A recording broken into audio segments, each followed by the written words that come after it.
The paper deals with the WTO Fisheries Agreement, which was concluded last year. The agreement aims to discipline the grant of fisheries subsidies, which from as far back as 2001 was identified as a major contributor to global overfishing.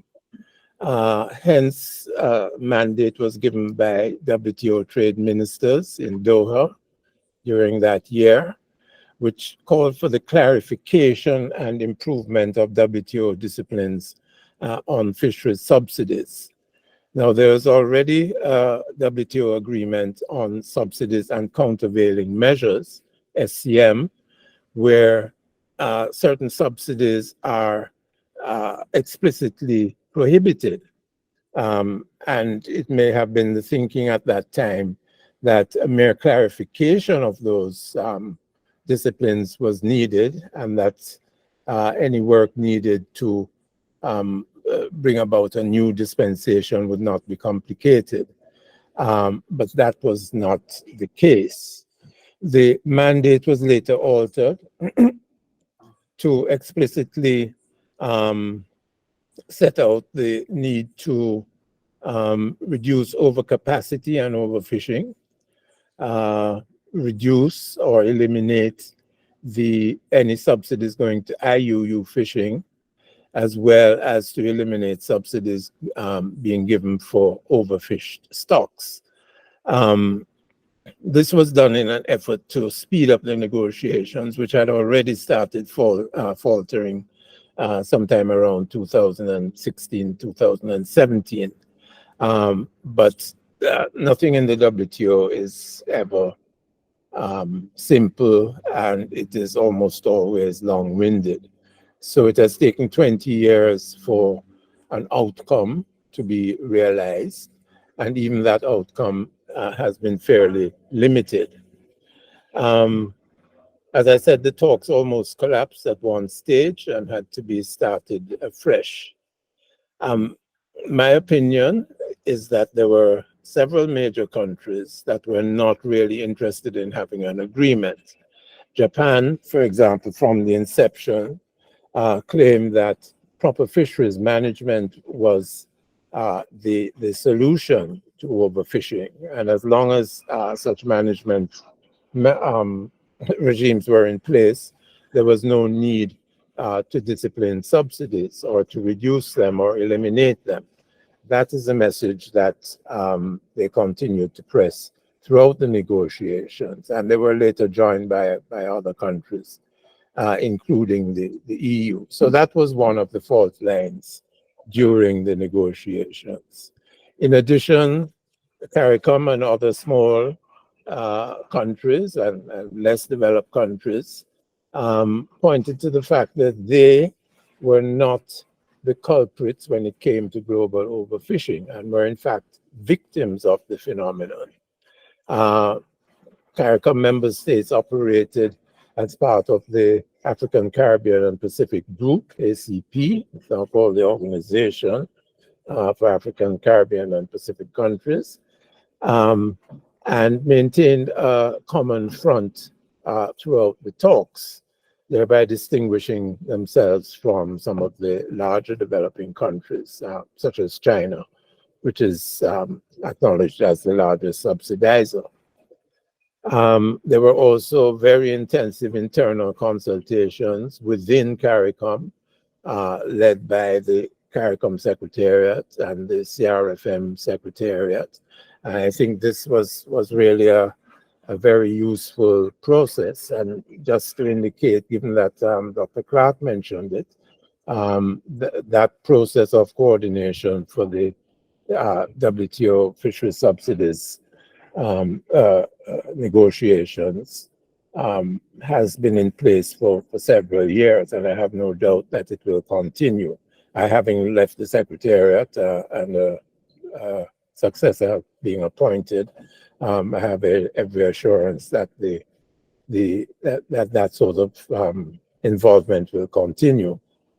Now, in terms of the scope of the agreement applies only to wild marine capture fishing. That is, it excludes inland fishing and aquaculture, whether inland or coastal. And in line with the provisions of the Subsidies and Countervailing Measures Agreement, this agreement applies only to subsidies that are defined in the SCM. That is, those that are granted to specific industries or sectors, and not those that are generally available based on objective criteria, regardless of the sector or the recipients. In relation to overcapacity and overfishing, this was always going to be the core of the agreement. But two distinct streams of thoughts emerged during the talks.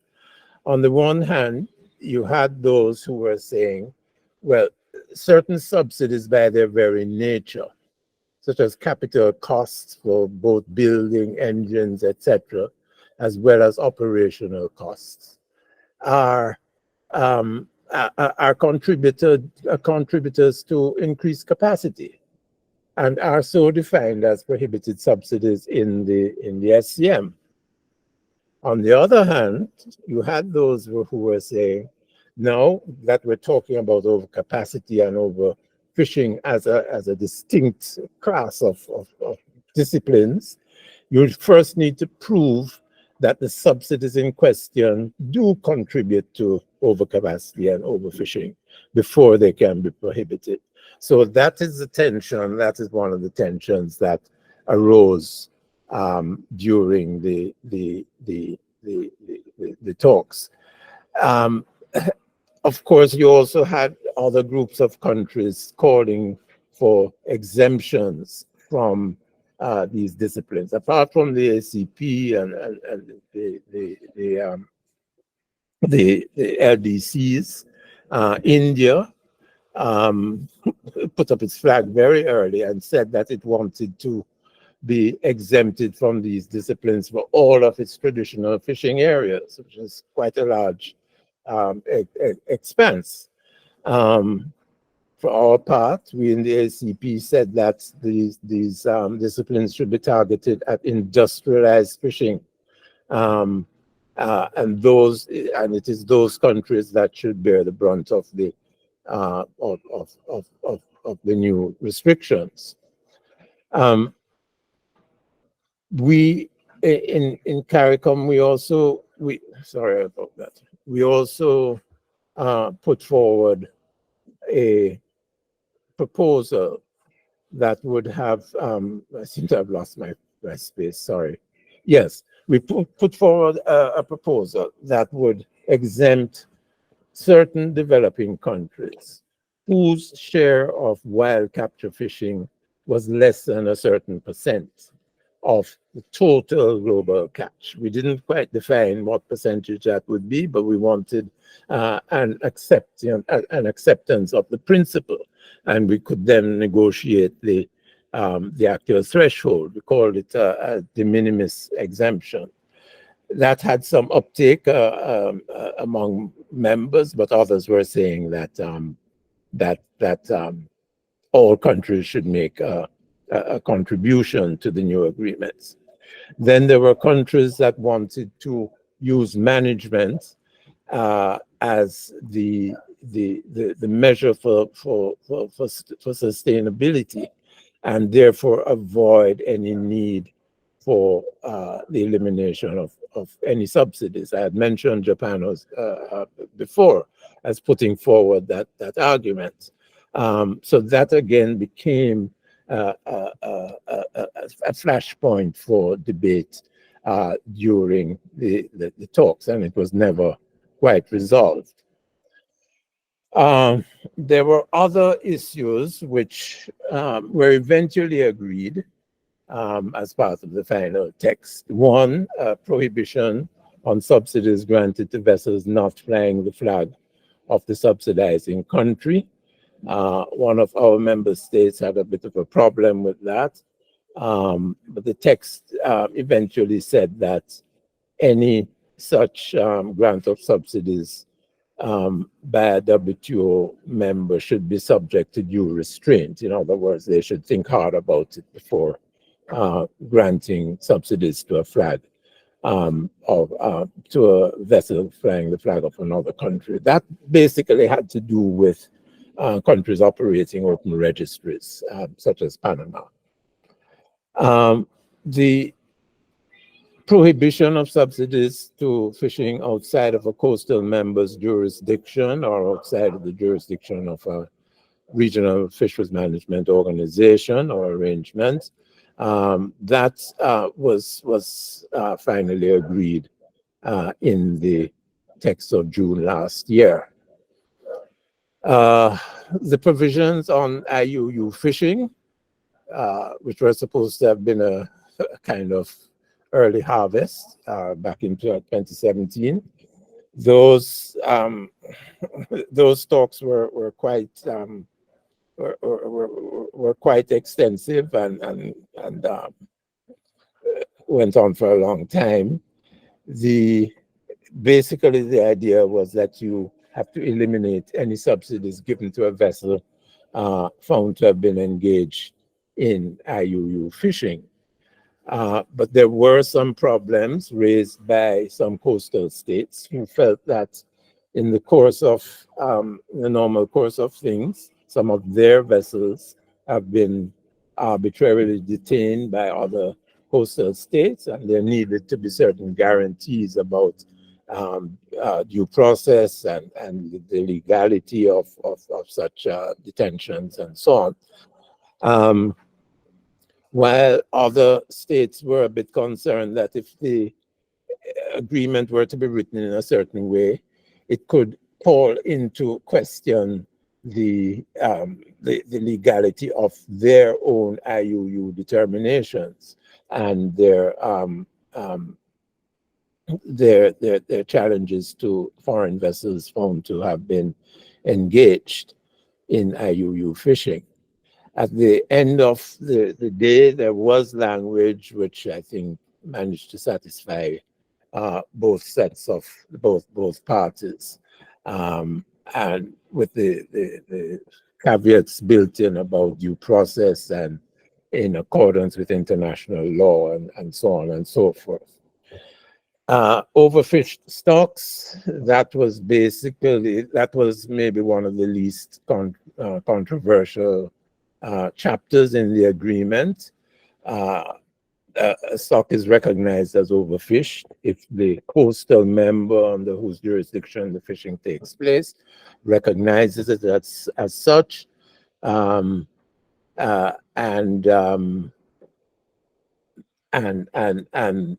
members undertake not to grant subsidies for such stocks. There's actually a 2-year grace period for developing countries in respect of this prohibition. So in terms of the final outcome, India, and this all took place at the very end when the ministers met in June. India had made a proposal which basically sought to exempt itself from the overcapacity and overfishing disciplines, as well as some other countries. They also brought us into it because they took our de minimis proposal and tied it up with theirs and so on. It was quite frankly a big mess. But at the end of it, when they couldn't get agreement on the sort of exemption that they were looking for, they basically scuttled the entire negotiations. And the article on overfishing and overcapacity was not agreed. So what remained at the end was an agreement that included IUU fishing, it included the disciplines on overfished stocks, subsidies to high seas fishing. That prohibition was also agreed, and a few other rules and procedures, and I had mentioned 1 or 2 before. So what came out at the end was something much scaled down from what was what was envisaged at the beginning. And it meant, in effect, that the agreement, as it now stands, allows for the continued application of subsidies to fishing within all EEZs, where, according to one estimate that I have seen, where 95% of global fishing takes place. So it's not expected to really have a very concrete effect on on addressing that problem of overcapacity, to the extent that subsidies have been a major contributor to that situation. The agreement also contains a termination clause, and this was really put forward at the last minute by the ACP group. What it said, and this was probably as a result of the frustration that our group felt at not having achieved a comprehensive agreement. So they said that the final provision states that if comprehensive disciplines are not adopted within 4 years of the entry into force of the agreement, and unless otherwise decided by the General Council, this agreement will stand immediately terminated. I hate to go against something that our own group had put forward, but I think there's a bit of naivety there, because, as I said at the beginning, there were countries who clearly did not want this agreement, and they were doing everything in their power to exempt themselves from the disciplines that otherwise would have been targeted to them. So a threat to terminate the agreement is not something that is going to cause them to lose any sleep. But that is what was agreed. So it remains to see how the negotiations, which have already resumed in Geneva in some form, will play out, since we're not detecting any change in position by any of the major players or groups, it therefore seems unlikely that much progress will be made in the years going forward. I should mention that there are some implementation issues which will kick in after the agreement comes into force. There's a technical assistance fund, which the WTO Director General marshaled along with the World Bank and other entities. There's assurance that nothing in the agreement would prevent WTO members from providing relief for disaster recovery under certain conditions. But there's a whole slew of notification requirements, information that the WTO members have to provide on a regular basis. And I'm certainly not going to go through every one of these, but if you can read any of them, you'll see things like fleet capacity in the fishery for which a subsidy is provided, a list of vessels that have been found to be engaged in IUU fishing, your fisheries management regime, membership of RFMOs, and so on. I think during the talks, our side was always saying that these notification requirements should not be too onerous. But at the end of the day, this is what came out in the wash. We'll just have to see how best to deal with them. Finally, we should note that the agreement only comes into force when 2/3 of the WTO membership, which is 108 out of a total of 162 countries, ratifies the agreement. Today, and this was based on what I saw on the site yesterday, only 16 members have ratified, including Belize, which I think is the only CARICOM country to have done so. So that basically is a sweep of the presentation, Chair. Thank you, Nigel, for the presentation.